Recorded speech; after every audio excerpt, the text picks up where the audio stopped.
जैसे फर्स्ट हमारा जो एक टर्म आता है सेल्सियस स्केल, तो हमने क्या देखा था, ये क्या है, तो जैसे फ़ारेनहाइट स्केल, सेल्सियस स्केल, तो ये जो डेफिनेशन मोड है, तो this will help you to gather about the that word, knowledge about that word, कि अब जैसे आप you are writing your exam, आपका आ गया सेल्सियस स्केल, तो immediately you can think about के ये कौन से चैप्टर से आप पूछा गया है, क्योंकि सबसे पहले हमें ये सोचना होता है when we are writing the exam कि ये जो टॉपिक है, ये जो क्वेश्चन है, ये किस चैप्टर से रिलेटेड है, इससे रिलेटेड हमने क्या क्या सीखा है। तो अगर सबसे पहले let us read the definition of Celsius scale, a temperature scale that defines the freezing point of water to be 0 degree C and boiling point of water to be 100 degree C. So this is known as Celsius scale, जो हमें बताता है boiling point water का क्या है और freezing point क्या है। बॉइलिंग पॉइंट 100 है and freezing point is 0 degree C. So this is क्या है, स्केल।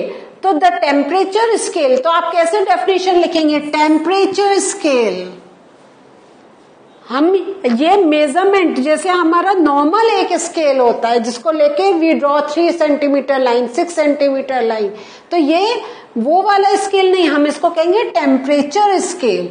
मेजरमेंट वैसे ही होते हैं, ऑलमोस्ट सेम होते हैं, नंबर्स होते हैं, पार्टीशंस होते हैं, लेकिन this scale is used to measure the temperature. और फिर आपको एक इसके साथ आपको क्या पता चल रहा है, freezing point 0 degree C, boiling point 100 degree C. So this definition is not in your chapter, लेकिन आपका अगर आप चैप्टर में देखेंगे बैक साइड में उन्होंने ये टर्म दे रखा होगा, तो आपको ये चीज का ध्यान देना है। Next word is conduction. So conduction किस में होता है, डू यू रिमेम्बर, सोचिए किस में था, सॉलिड्स में, very good. Can you bye reading out this term, जैसे ही आपने पढ़ा, क्या आप सोच सकते हैं कौन सा एक्सपेरिमेंट हमने करा था, सोचिए। यस, मेटेलिक स्ट्रिप वाला था ना, जो हमने एक आपको पिक्चर दिखाई थी, 2 स्टोन से हमने दिखाया था, उसको होल्ड करा है, वैक्स लगाया, कैंडल करी, वैक्स स्टार्ट ड्रॉपिंग डाउन। तो वो क्या एक्सपेरिमेंट किया था, to explain you the process of conduction. So conduction क्या है, the process by which heat, ध्यान दीजिए अब, heat without movement of the material. Why are we saying without movement of the material? ये अभी हम बाद में थोड़ा सा एक्सप्लेन करूंगी, पहले डेफिनेशन पढ़ रहे हैं। तो without movement of the material is directly transmitted through the material of a substance when there is a difference in temperature between two objects. So conduction को आप ऐसे समझाएंगे कि without movement of the material. Why are we saying without movement of the material, क्या आप बता सकते हैं क्यों? क्योंकि मूवमेंट ऑफ मटेरियल हमने कन्वेक्शन में देखा था, when the water particles the air particles when they were heated up they were moving up और उसका place was taking the colder part, लेकिन इसमें नथिंग वाज मूविंग। तो without movement of the material is directly transmitted through a material of a substance when, अब दूसरा जो important point है, when there is a difference in temperature. तो if you remember the same thing I have explained you when I was doing this topic, कि ये जो हमारा ये कब होता है कंडक्शन कन्वेक्शन या जो हीट ट्रांसफर का प्रोसेस है, when there is a temperature difference, A and B body are there, ठीक है। सो और दे आर इन, ये जो ए एंड बी बॉडी है, they are in contact with each other. अगर दोनों का सेम टेम्परेचर होगा तो कोई भी हीट ट्रांसफर नहीं होगा, but when there will be a difference in the temperature then only heat will get transferred. और वो कैसे होता है, from hot to the cooler side. तो देख रहे हैं आप, by reading out the term you are again thinking, क्योंकि अब हमने चैप्टर कर लिया, हम क्या कर चैप्टर कैसे करा था, छोटे छोटे टॉपिक्स लिए थे, तो आपको उस दिन उसी टॉपिक पर ध्यान देना था, लेकिन now you have to reconnect with all the topics. तो ये इस टाइप से हम कनेक्शन कर रहे हैं। कंडक्टर, नेक्स्ट टर्म, कंडक्टर क्या है? अ मटेरियल और an object that allow heat to pass through them easily are conductors. ठीक है, so that allow heat to pass through them. तो जैसा हमने एग्जाम्पल्स पढ़े थे इसके, that's why I am not written the example here. क्या आप सोचे कौन सा हमने करा था? कौन अपने में से हीट पास करता है? एल्यूमिनियम। और सोचिए आप,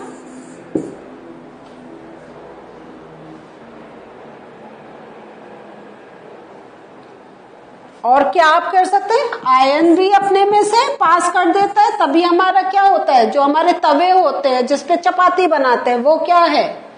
डेट इज अ कंडक्टर।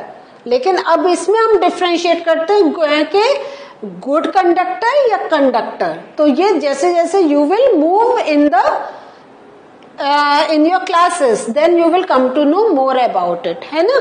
तो ये सारे क्या हैं? जैसे copper is also a conductor. हाँ, तो इस वे में you can put down number of examples. The other word is insulator. याद करिए कहां हमने पढ़ा था insulator? Yes, I showed you a pen ना। एक पेन दिखाया था, उसका हैंडल था, हैंडल ब्लैक कलर का था, एंड आई टोल्ड यू कि जब हमें कोई गर्म चीज ऐसे उठानी होती है तो क्या करते हैं? We hold it from that black side, है या नहीं? तो वही अब, तो ऐसे अगर if you make a connection, even if you have forgotten this definition, you can write on your own. तो अब देख लेते हैं इसका। The material which do not allow heat to pass through them easily are called insulators, that do not allow heat to pass through them easily। तो देखें, तो आपने अगर ये डेफिनेशन समझ ली, एग्जाम्पल याद है, even if you don't remember this language, you can write. आप अपने मन से भी बना सकते हो कि insulator help us to hold hot objects as they do not pass heat towards hand. तो आप इस टाइप से भी अगर ब्रेक डाउन करके अपनी अंडरस्टैंडिंग लिख देंगे, टीचर को पता चल जाएगा कि आपको असली मीनिंग मालूम है। तो आपके क्या होगा? बिल्कुल 0 मार्क्स नहीं मिलेंगे, मार्क्स मिलेंगे। तो this is very important. Take the concept, learn it and then write it down. Next word आ रहा है हमारा कन्वेक्शन। What is convection? तो कन्वेक्शन क्या है? It is the transfer of heat by the movement of, देख लिया आपने, now by the movement of particles. Conduction में हमें करा था by not the movement of the particles, the particles one doesn't move, but convection is movement of particles of a medium from one place to another. It takes place only in liquids and gases. Now some very important questions यहाँ पे मैं I want to discuss. ये तो हमारा क्या आ गया? Definition part आ गया, where you have to write down the definition. लेकिन इन्हीं के बेस पे आपके शॉर्ट आंसर्स बनते हैं। कि अब एक एग्जांपल मैं दे रही हूं और फिर और थोड़े एग्जांपल्स लेंगे। तो first example, dash is the process of heat transfer in liquids. तो देखा आपने हीट ट्रांसफर, तो आपके दिमाग में एकदम तीनों टर्म्स आने चाहिए, conduction, convection and radiation. Now specific है इन लिक्विड्स, तो लिक्विड्स किसमें? कन्वेक्शन। इसी वे में और क्वेश्चंस पूछे जा सकते हैं कि in this process of heat transfer there is no movement of particles, तो आपका क्या जाएगा? कन्वेक्शन नहीं, conduction without movement of particles. That's why जो क्रिटिकल वर्ड्स हैं आई एम अंडरलाइनिंग कि देखिए क्वेश्चन इन्हीं में से बनेंगे, क्वेश्चन बाहर से नहीं बनेगा, लेकिन दूसरे वे में पूछा जा सकता है। तो अगर आपने डेफिनेशन ध्यान से देखी है, समझी है, पढ़ी है, you can give answers of all type of questions. Next आ रहा है रेडिएशन। तो रेडिएशन क्या है? The process in which heat flows from one object to another through a vacuum is called radiation. और ये जो है, जो हमारा अर्थ जो वार्म हो रही है, वो क्या हो रहा है? जो सन की हीट आ रही है, डेट इज थ्रू रेडिएशन। और उसके साथ some more examples are there. Microwave and light bulb are some of the examples of radiation. Means अब आप कहेंगे बल्ब से अगर हमें कुछ आ रहा है तो उसके बीच में तो एयर है। यस, एयर इज देयर, लेकिन क्या एयर के पार्टिकल्स के मूवमेंट से आपके पास आ रहा है? नहीं, डायरेक्ट आ रहा है। तो प्लीज पे अटेंशन और ये रेडिएशन को आप और भी पढ़ें जिससे you can count the difference. एक वर्ड आता है सी ब्रीज। सी ब्रीज क्या है? तो ये तो आपने पढ़ा था, but how will you write down the definition? During the day the land gets heated faster than the water. याद रखना है आपको ये। The air over the land becomes hotter and rises up. ये भी प्रोसेस आपको मालूम है। The cooler air from the sea क्या होगा? It rushes towards the land या it moves towards the land और and it takes the place of the previous air. The air from the sea is called sea breeze. तो आप अगर आप सिर्फ ये लाइन लिख रहे हो तो व्हाट डू यू थिंक, आपको मार्क्स मिलेंगे? नहीं, you have to explain the process. तो लेकिन इतना याद रखें, the air from the sea is called the sea breeze. समझ? तो ये अब ये air from the sea is called, तो अब उसके आगे का process you can easily connect कि कब सी से अर्थ की तरफ या लैंड की तरफ air is moving. The other word is temperature. Temperature क्या? It is a degree of hotness और कोल्डनेस, कि कितना गर्म या कितना कोई चीज है। और and it is measured in Celsius, Fahrenheit और एक और आप यूनिट आगे जाके पढ़ेंगे केल्विन। तो लेकिन अभी आपके कोर्स में यही है। थर्मामीटर, तो हम लोग बड़े आराम से कह देते हैं थर्मामीटर यूज करो, thermometer. But if you want to define it, तो temperature is measured by a device called thermometer. तो it is a device to measure the temperature. हम इस वे में भी बोल सकते हैं। Now there are different types of thermometer, clinical, laboratory, एक और आपके कोर्स में maximum and minimum thermometer. Clinical that takes the temperature of our body, laboratory that takes the temperature of anybody, that is कि उसका पता करना होता है कि if it is cold or hot। अब मैक्सिमम मिनिमम थर्मामीटर क्या है ये अब हम करेंगे।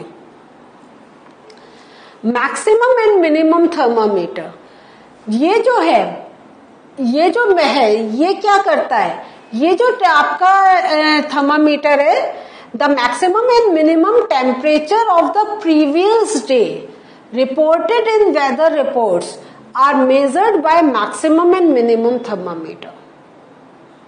So maximum and minimum temperature of the previous day are measured by maximum and minimum thermometer. तो ज्यादा डिफिकल्टी नहीं है, ये टर्म करके बस इतना याद रखें ऑफ द प्रीवियस डे। और ये हमें कैसे पता चलता है? जब हम न्यूज रिपोर्ट देखते हैं तो कहते हैं ना कल ये टेम्परेचर था, तो उसके लिए this thermometer is used. So what did we learn today? Today we learn some important definitions, and with those definitions we have done a recap of our learning. In the next session we are going to discuss the summary of the chapter. जो हमने पढ़ा है उसको एक point out करा है, और वो जब पढ़ेंगे तो एक बार और क्वेश्चंस को we are going to discuss. So in the next session with the summary of the chapter we are going to meet again. Till then, take care. Bye.